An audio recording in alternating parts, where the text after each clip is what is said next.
اضافہ کرے۔ کسی شاعر نے کہا ہے رحمت کے برستے ہیں انوار مدینے میں،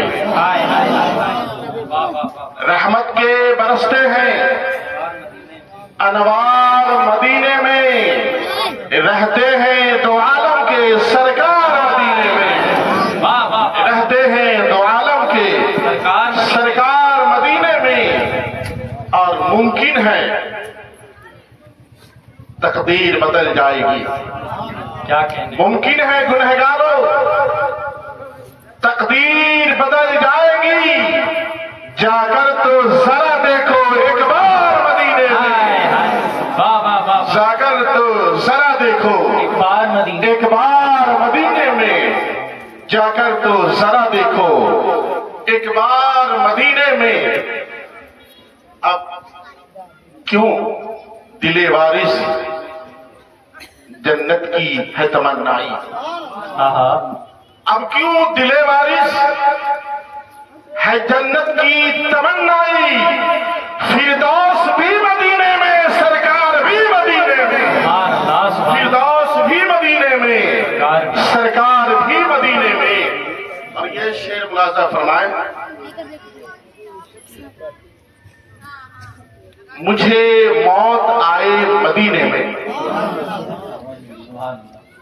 مجھے موت آئے مدینے میں، وہ بھی رمضان کے مہینے میں، اور قسمتیں دو جگہ بدلتی ہیں، یا تو مکے میں یا مدینے میں، قسمتیں دو جگہ بدلتی ہیں، یا تو مکے میں یا مدینے میں، قسمتیں دو جگہ بدلتی ہیں، یا تو مکے میں یا مدینے میں۔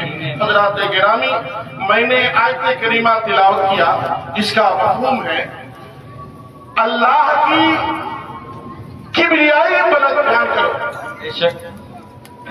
اللہ کی بڑائی بیان کرو۔ رب العالمین تیری بڑائی کیوں بیان کیا جائے، تیری کبریائی کیوں بیان کیا جائے، تیرا تقدس کیوں بیان کیا جائے، تیرے پاکیزگی کے چرچے کیوں کیے جائیں، کیوں تیرا نام لیا جائے، کیوں تیرا ذکر کیا جائے؟ تو رب العالمین خود جواب دیتا ہے کہ تمہیں میری کبریائی بیان کرنی پڑے گی، تمہیں میری بڑائی بیان کرنی پڑے گی۔ کیوں بیان کرنی پڑے گی؟ علامہ ہداکم، میری کبریائی اور بڑائی اس بات پر بیان کرو کہ میں نے تم کو ہدایت عطا فرما دیا ہے، میں نے مذہب اسلام عطا فرما دیا ہے، میں نے اپنا محبوب عطا فرما دیا ہے، میں نے قرآن تمہیں دے دیا ہے، میں نے تمہیں ایک ایمان والا اور سچا پکا مسلمان بنا دیا۔ یہ اللہ رب العزت نے ہم سے مطالبہ کیا کہ میں نے تمہیں ایمان کی دولت دی ہے، میں نے تمہیں ہدایت عطا فرمائی ہے، میں نے تمہیں سیدھے راستے پر چلایا ہے، میں نے تمہیں گمراہی سے بتایا ہے، میں نے تمہیں ضلالت سے بتایا ہے، میں نے تمہیں عزت عطا فرمائی ہے، میں نے تمہیں شہرت عطا فرمائی ہے، میں نے زندگی تمہیں عطا فرمائی ہے، میں نے تمہیں حیات عطا فرمائی ہے۔ جب اللہ تبارک تعالیٰ نے ہمیں زندگی عطا فرمائی ہے، جب رب العالمین نے ہمیں ہدایت عطا فرمائی ہے، تو اللہ رب العزت کا ہمارے اوپر احسان ہے، رب العالمین کا ہمارے اوپر کرم ہے، اور احسان کا بدلہ احسان ہوتا ہے۔ رب نے احسان فرمایا کہ ہمیں سیدھے راستے کی ہدایت عطا فرمائی، تو ہمیں ایمان والوں کو چاہیے کہ اپنے رب کو یاد کرنا چاہیے، ایمان والوں کو چاہیے کہ اپنے رب کا نام لینا چاہیے، ایمان والوں کو چاہیے کہ اپنے رب کی حمد و ثنا بیان کرنا چاہیے۔ لیکن دیکھا جاتا ہے یہ مسلمان جو آج یہاں پر نظر آ رہا ہے، یہ مسلمان کا حال یہ ہے کہ یہ مسلمان ایک چاند کو دیکھتا ہے تو نماز پڑھنا شروع کر دیتا ہے، اور دوسرے چاند کو دیکھتا ہے تو نماز پڑھنا چھوڑ دیتا ہے۔ اے مسلمانوں، کیا تمہارے ایمان کا تقاضا یہی ہے؟ کیا تمہارے مسلمان ہونے کا تقاضا یہی ہے؟ کیا سچے اور پکے مسلمان کی پہچان یہی ہے کہ ایک چاند کو دیکھا جائے تو نماز شروع کر دیا جائے، ایک چاند کو دیکھا جائے تو نماز ختم کر دیا جائے؟ نہیں، مسلمانوں کا طریقہ یہ نہیں ہے۔ ارے مسلمان کا دستور اور شرع یہ ہے کہ موسم کوئی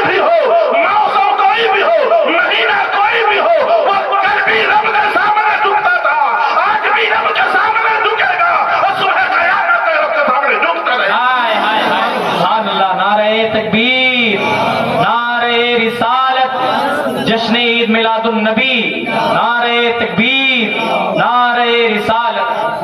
آپ آئے ہیں جلسہ میں، بیٹھے ہیں اس سید بابا میں، آپ سمجھ رہے ہیں کہ ہم نے سید بابا کی محبت کا حق ادا کر دیا؟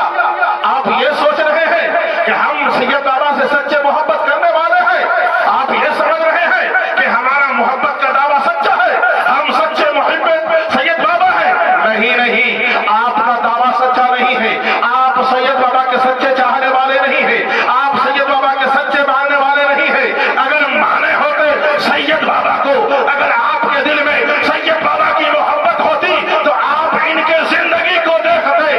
سید بابا کے زندگی کا عالم یہ تھا کہ سید بابا محلے میں رہتے تھے تب بھی رب کو یاد کرتے تھے، جنگل میں جاتے تھے تب بھی یاد کیا کرتے تھے، گھر میں ہوتے تب بھی رب کو یاد کرتے تھے، باہر جاتے تب بھی رب کو یاد کیا کرتے تھے۔ سبحان اللہ، سبحان اللہ، زندہ باد۔ عشق ہے تو ان کی سیرت پہ عمل کر کے دکھاؤ۔ حالانکہ سید بابا کے سائے میں آپ رہتے ہیں لیکن آپ کو کچھ نہیں آیا، آپ نے سید بابا سے کچھ نہیں سیکھا، آپ نے سید بابا کے آستانے سے کوئی فیض حاصل نہیں کیا۔ ارے یہ اللہ والے ہیں، یہ اللہ والے ہیں، یہ اللہ کے رحمت کے مرکز ہیں، یہاں سے رحمت خداوند قدوس بٹا کرتی ہے۔ اب جتنے لوگ ہیں جس کا کاسا جتنا بڑا ہے، جو جتنے ایمان و عقیدے کے ساتھ ان بزرگوں کے آستانے پہ آتا ہے، یہ اولیاء کرام اس کی جھولی کو بھر دیا کرتے ہیں، اس کی مرادوں کو پوری کر دیا کرتے ہیں۔ پریشانی ہوتی ہے اللہ سے دعا کرتے ہیں، اللہ پریشانی کو دور کر دیتا ہے۔ روزی کی تنگی ہوتی ہے، یہ اللہ والے اپنے ہاتھ کو اٹھاتے ہیں، رب ان کی دعا کو قبول فرما کے ہمارے گھروں سے روزی کی تنگی کو دور کر دیتا ہے۔ پریشانی ہوتی ہے، ان اللہ والوں کی چوکھٹ پہ جاؤ، دعا مانگو، اللہ والے اللہ کی بارگاہ میں اپنے ہاتھ کو اٹھاتے ہیں، رب سے دعا کرتے ہیں، اللہ ان کی دعا کے صدقے میں ہماری پریشانیوں کو دور فرما دیتا ہے، ہمیں آسانی عطا فرما دیتا ہے۔ یہ اللہ والے ہیں، ان سے لینے کا ڈھنگ چاہیے، ان سے لینے کا طریقہ چاہیے، ان سے سیکھیے۔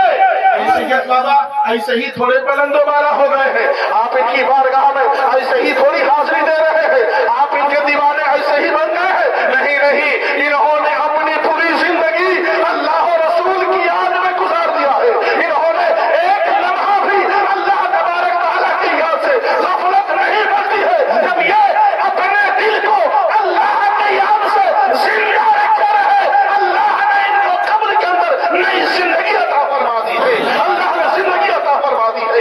اللہ گرامی، یہ اولیاء کرام سے سیکھنے کا طریقہ ہے۔ آپ نے سنا ہوگا بہار کی سرزمین پر ایک ضلع ہے جس کا نام ہے مظفر پور، وہاں ایک اللہ کے ولی لیتے ہیں جن کا نام حضرت سیدنا سرکار تیغ علی شاہ رحمت اللہ علیہ ہے۔ تیغ علی شاہ رحمت اللہ علیہ بہت بڑے پائے کے ولی ہے، عالم بھی ہے، محدث بھی ہے، مفکر بھی ہے، فقیر بھی ہے، اللہ والا بھی ہے، لیکن ان کا عالم کیا ہے؟ ذرا دیکھیے ان کا عالم کیا ہے، ان کی بارگاہ میں رہنے والے چیزوں کا عالم کیا ہوتا ہے۔ ایک مرید آتا ہے اور آنے کے بعد حضرت سیدنا سرکار تیغ علی شاہ رحمت اللہ علیہ کو دعوت دیتا ہے اور عرض کرتا ہے حضور آج رات ہمارے یہاں دعوت ہے، آئیے میرے گھر پہ آئیے گا، کھانا تناول فرما لیجیے گا۔ حضرات گرامی، حضرت سیدنا سرکار تیغ علی شاہ رحمت اللہ علیہ دعوت قبول فرما لیتے ہیں اور کہتے ہیں انشاءاللہ آج رات میں تمہارے گھر میں حاضر ہوتا ہوں اور میں کھانا تناول فرماتا ہوں۔ حضرت تیغ علی شاہ رحمت اللہ علیہ جب رات کا سمے ہوتا ہے،